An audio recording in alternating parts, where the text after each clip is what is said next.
everybody? Welcome back to the show. This is the Mental Breakdown. I'm your host, Joey Velez, coming at you with another episode here. And today we're going to be talking about something that every athlete, every coach, every high performer, every individual experiences, and that's failure.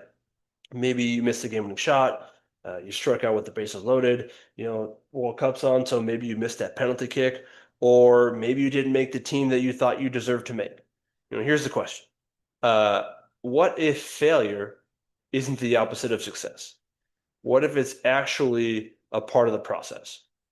One of the biggest differences between elite performers and everybody else isn't that they fail less, it's that they interpret failure differently. Most people see failure as evidence.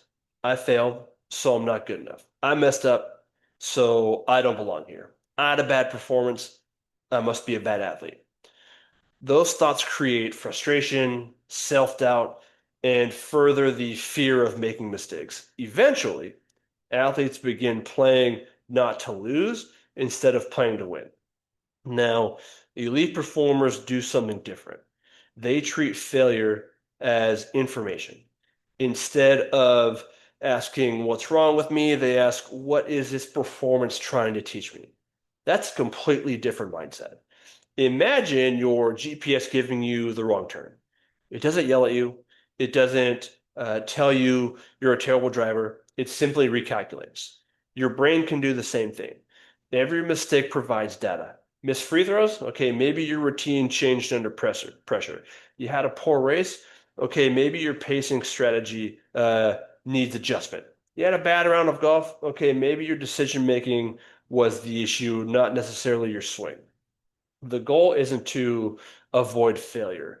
The goal is to learn from it faster than your competitors.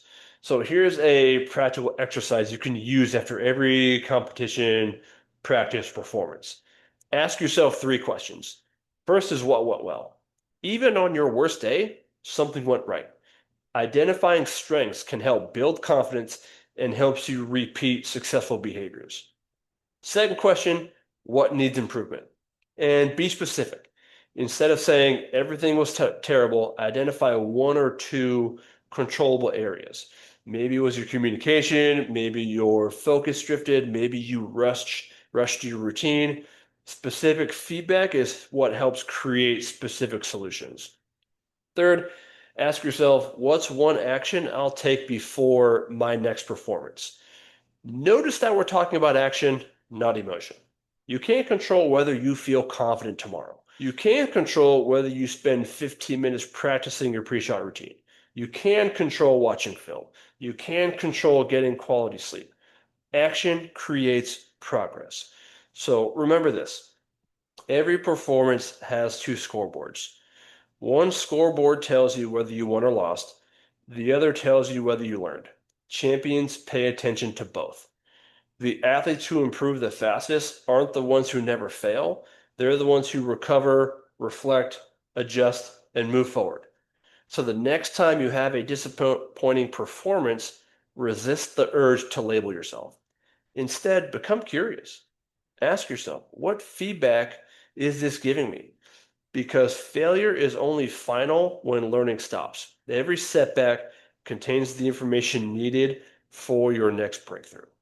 And that's what I have for you all today. Appreciate y'all stopping by and listening. Don't forget to like, rate, download, review the podcast, send it out to family and friends. Let them hear the message. Maybe you know someone who could benefit from today's episode. And that's it. Hope you'll have a good rest of your day. And don't forget, today's a great day to make an impact on someone's life. Right, y'all. Have a good one.